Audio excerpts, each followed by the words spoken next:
On today's episode of Locked On Lightning, I am back on YouTube, baby. And today we are going to be recapping the game from last night in which the Lightning won in OT. We're going to talk about that as well as the remaining games to end the year. So let's get to it.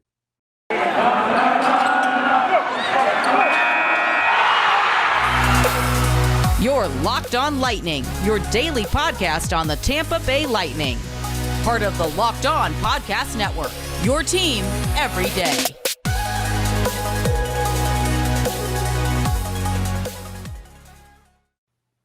What's up, everybody? Welcome to another episode of Locked On Lightning, part of the Locked On Podcast Network. I'm your host, Adam Denker. What's up, everybody? If you're watching this on YouTube, I am back after, I guess, a break. I don't know. We were putting out some episodes in the summer, kind of experimenting with that. We had Kenny Albert on. I believe we had the episode with Corey Perry on there as well.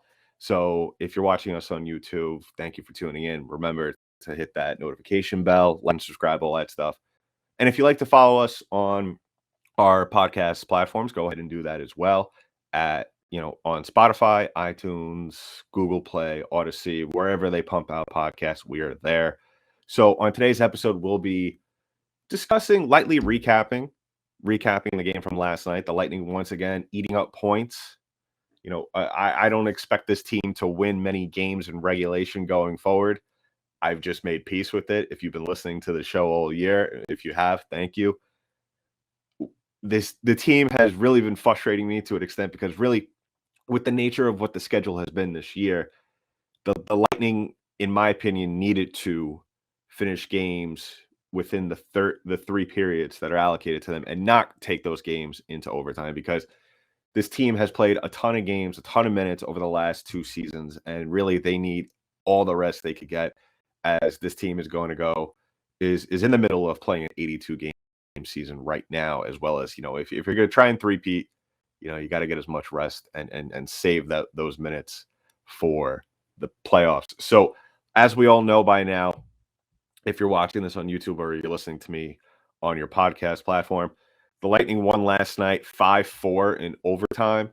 And just looking at the stats and just kind of going over the highlights after watching the game again, it went as well as one would have expected, just because of all the players that were missing. Ondrej Palat being one of the big ones, Mikhail Sergachev, Anthony Cirelli, as well as head coach John Cooper.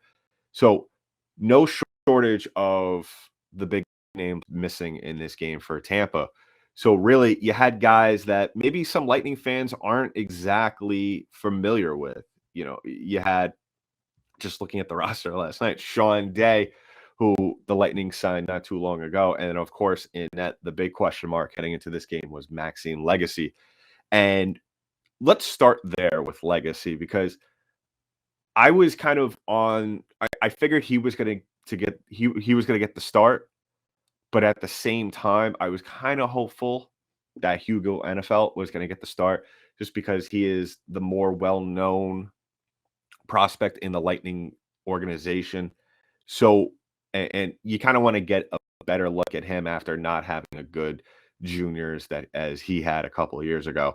But thus far, I thought Legacy handled himself pretty well. This could have gone a lot worse. I think 4 goals is where, if you would have asked me before this game whether or not Legacy, how many goals he was going to give, I think I probably would have pegged him for 4 as the over-under.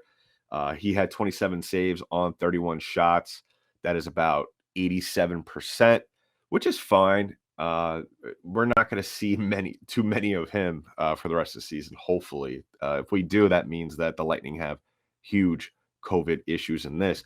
So going over the stats, just, down the line between both teams, 37 shots on goal for the Lightning, 52% in the faceoff circle, which is really what was the defining factor in this game. I have detailed it a lot on this show throughout the entire season, in which the Lightning have immensely struggled at certain times in the faceoff circle. So really being able to go into a game like this, and I said it in the preview episode, that the Lightning were gonna get a game out of the Montreal Canadiens. The Canadiens obviously are not a good team this year. They sit at the bottom of the Atlantic Division, but at the same time, they're one of those teams that whenever a bottom dwelling team such as the Montreal Canadiens, and we've seen this the entire season with other teams that are not as good as Tampa, they're going to go out there and they're going to give you a game. They're going to bring a lot of energy. They're going to bring a lot of effort. They're going to play physical. And we saw that in this game. Canadians dished out 34 hits, as well as the Lightning dished out 37 of their own, and then 14 blocks, which is something that is frustrating for the Lightning. The Canadians doing a very good job clogging up the shooting lanes, not allowing Tampa to really get a lot of good looks on net. And it's in that kind of game when a team is giving you that, you got to pepper the net. And the Lightning did they did a very good job of that. So really, I could sit here for the whole 30 minutes and talk about all the things that the Lightning really could have done better. But after looking at what this game was and the outcome, and especially at this point in the season where we just, a lot of people don't realize we're coming off 6 days without hockey. This team really only practicing for maybe 2 or 3 of those. So I look at this game as, a fantastic win, a fantastic first win after a long pause, because really nobody really expected this to happen in terms of the Lightning getting as long of a break. A couple of days here and there, yeah, but going into the Christmas break and really trying to start over again. A couple of players around the league have been saying, well, this kind of it adds a little bit more excitement come back from this long pause, because it kind of feels like the season is starting up again. And that's really what you kind of saw in this game early on, except for the 2 Braydon Point goals, which we'll get into in the second segment, just how great he has been all season long. But it's really this pause really presents a lot of pros and cons for the Lightning. And thus far, we're seeing a lot of pros, because the Lightning are a team of momentum. I think that the Lightning are at their best when they play more frequently. So obviously, I was a little worried about what this team was going to be like, especially missing so many of their big time players. But obviously, they lucked out with playing a team like Montreal to get back into it. So, couldn't have asked for a better win. Couldn't have asked for a better win at home. Getting and continuing once again something that they've been doing over the last month, and that is munching up points. Just a little check into the Atlantic Division standings right now as it stands. The Lightning are in first place, of course, first place in overall in the league. So, where the President's Trophy is very much well in grasp at this point in time. 46 points. That's 4 ahead of the Toronto Maple Leafs, who are at 42. And then you got Florida at 40.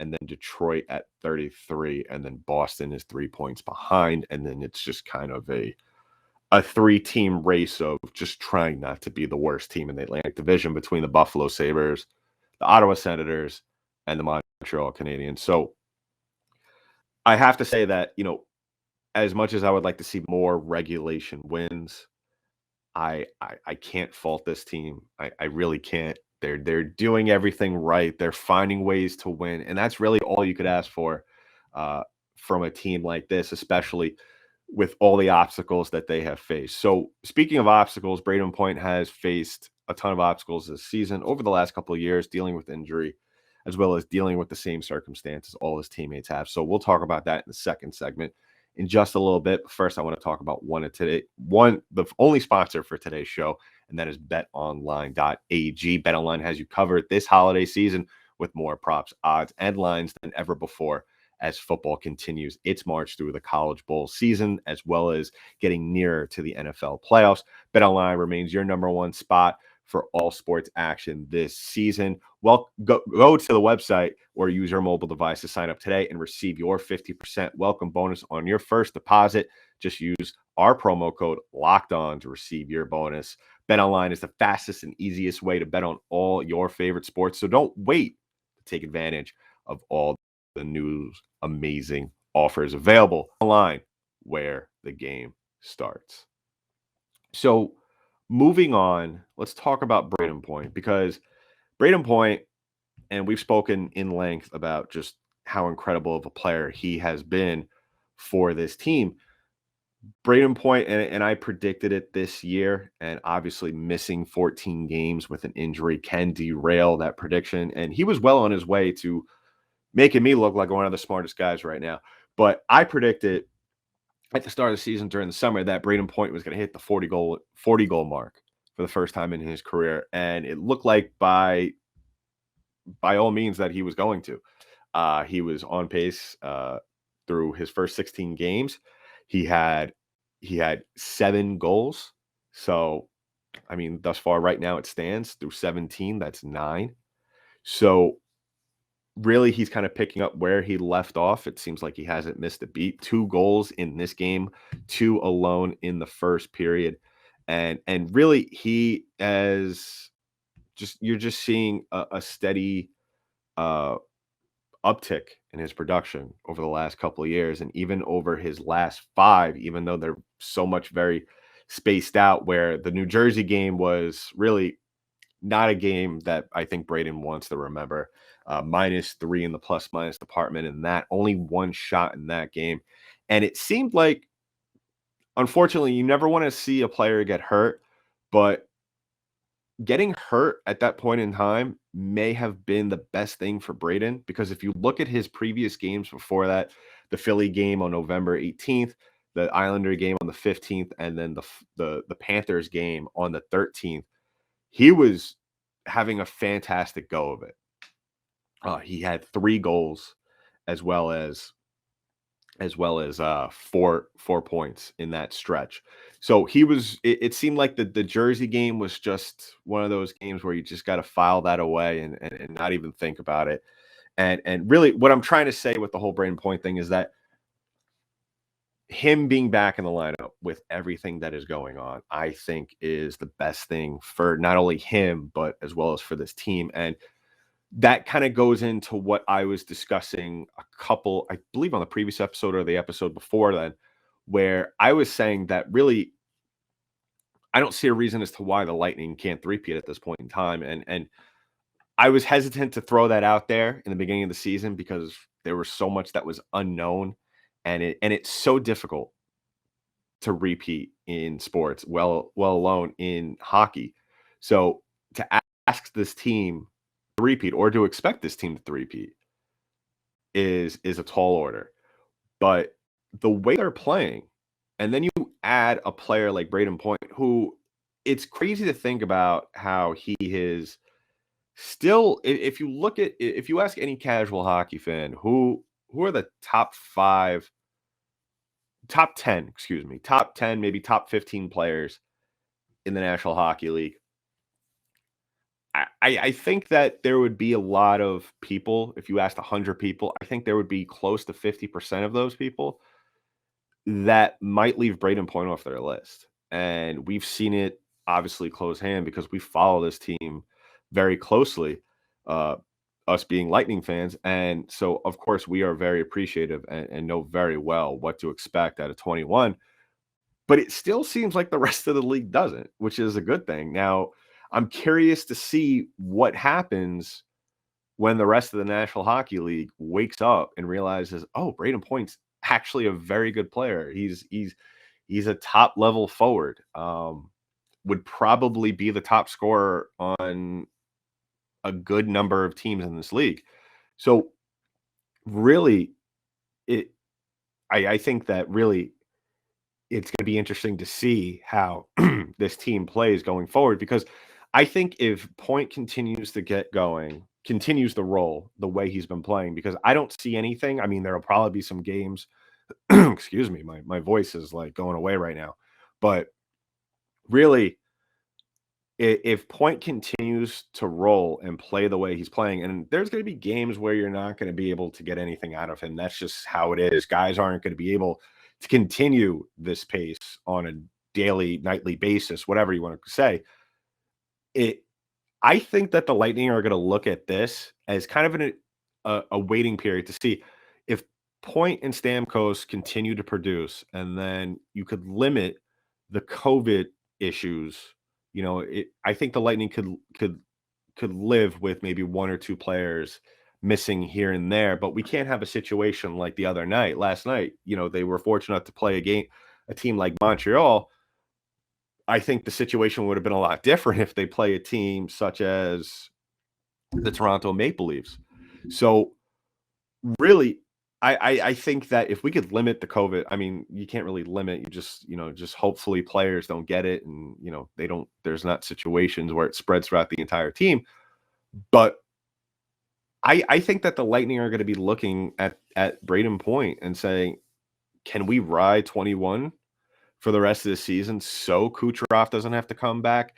We don't have to rush him that fast, because I think his timetable is about, I want to say, early February right now. I wouldn't be surprised if he's back a little sooner than that, but at the same time, I think it's all going to depend on a number of factors, how the Lightning are playing at that moment in time, John Cooper thinks is right for the team at that time, and then thirdly, how Kucherov is feeling at that time. So really, I think, like I said, a lot of factors are going to come into play with Kucherov coming back, and I think Braydon Point is one of those factors. So as it stands, on the year, he's got 9 goals, 7 assists, 16 points. His shot percentage is 20.5, which is fantastic, and his faceoff percentage is almost 46, a shade under 46%. So get a guy like that back, and as well as two game-winning goals on the season. So really, I think having him back in the lineup is really going to add a whole new dimension to this team that we haven't really been able to see in 14 games. And now that the Lightning have Taylor Radish playing at the level that he's playing at, I really think that the Lightning aren't going to, like I said, rush to try and get Kucherov back. So we'll talk about all of that in a little bit as I'm going to transition.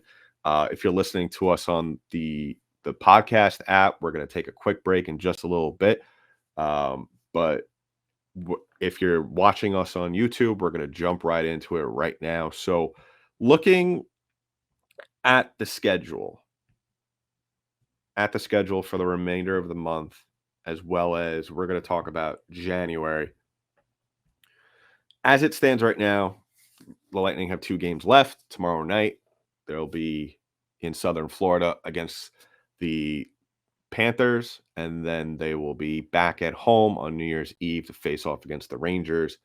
I've been talking about this for the last couple of weeks. I think that really the 2 games that really were exciting me the most were these 2 games against the Panthers and the Rangers, just because of how each team has been playing thus far throughout the entire season. So the Panthers, obviously, we all know what to expect out of this team. They're one of the top teams in the league still, even though they have kind of lost some momentum in recent weeks, excuse me. Whereas the Rangers are an interesting team, and that is because they have so much youth, they have so much depth. They're they mirror the Lightning to a certain extent. Obviously, the Lightning are far more developed. There is maybe a few players on the Rangers that are you probably see some Taylor Radish in those guys. Obviously, one of their top young players is Alexis Lafreniere, who is hot and cold here and there. There'll be some games where he'll be very much involved, and then there'll be some other games where you don't even notice that he's on the ice.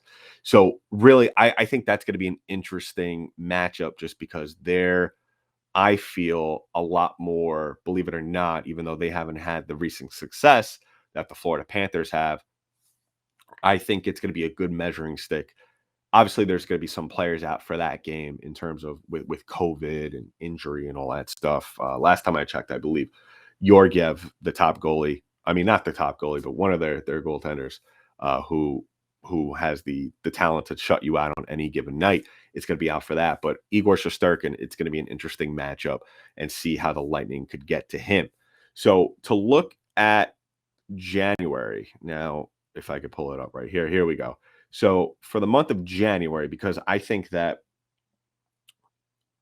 these last 2 games, now we talk about how the Lightning are a team of momentum, and obviously you have to gain momentum by winning games, and I think those are going to be 2 very hard fought games. At this point in time, I wouldn't be surprised if both games go to overtime. Is it ideal? Not at all. But looking at the new year, the Lightning, after playing the Rangers on the 31st, New Year's Eve, will be heading to New York, and we'll be facing the Rangers at the Garden. For some of my listeners and you viewing at home, I'm up in New York, so hopefully I can make to that game, COVID permitting. Let's see what Madison Square Garden has to say about all that. But then right after that, the Lightning head on to Columbus. Columbus is one of those teams where they're kind of like, I want to say, Detroit in a way. They're not overly impressive. They play in a very good division, so their record, one could say, is a little construed just because they play in a very difficult, probably the best division in the National Hockey League.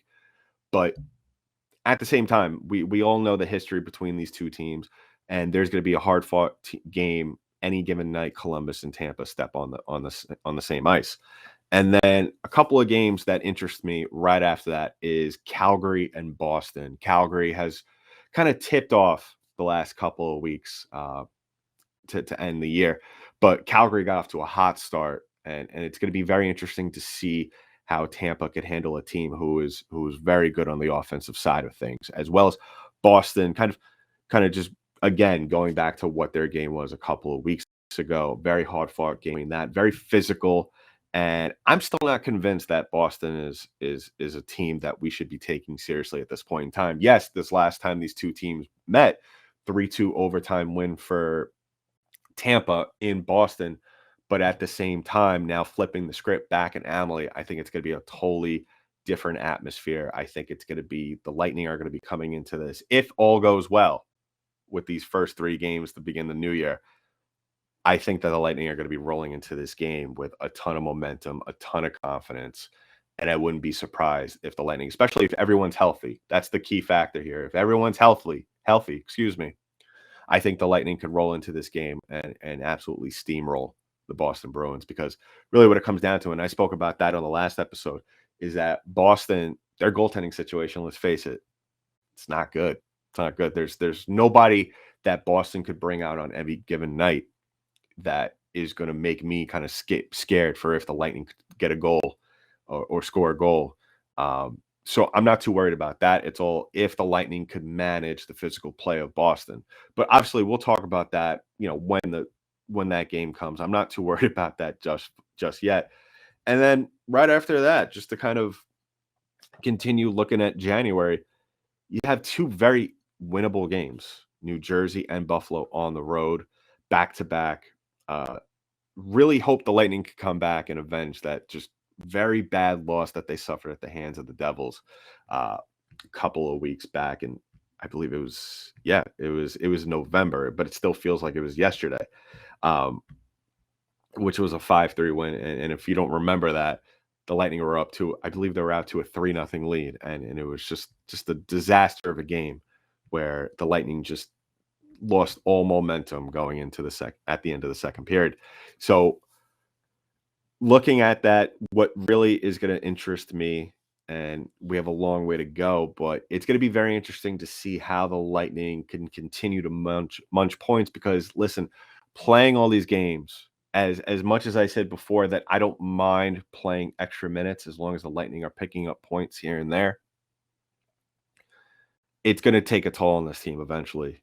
And it's going to wear down players. So really, we're going to be able to see whether or not this team, how worn down they are, how much of a toll this style of play, this approach to winning games is going to take on them, because they have a very tough 3-game road trip.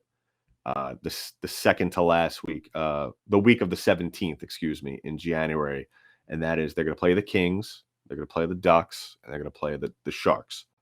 All very highly competitive teams where the Lightning could go in there and play very well and win all 3 games. And they could also go into that road trip and barely scrap out one. So it's going to be interesting to really see. And I think that's why, as much as I don't care at this point in time, you might hear me in a couple of weeks saying, well, you said you didn't care, but now look what's happening. Well, obviously we want the Lightning to win every game in regulation, but that's not what the cards are giving us right now. So, but yes, if there was ever a series to really measure, where the Lightning are at physical wise, fitness wise, whatever you want to call it, it's going to be that road trip in on the West Coast. So keep an eye on that. And So why don't we wrap things up here? If you want to follow the show, you can follow the show on Twitter at LO_lightning on Twitter, like I just said, and locked_lightning on Instagram. Give me a follow on Twitter at DankyDank. That's DENKYD8NK on Twitter. If you want to tweet to the show, we'll get back to you as soon as possible. We love to hear from all of you. And please go give us a 5-star review on iTunes and Spotify. Spotify now allows you to rate the show. So please give us a 5-star rating. It really helps us build the show a lot more than what it is. And we can't do it without you and your help. So go ahead and do that. And go ahead to our YouTube page. If you're watching this, you're already doing it.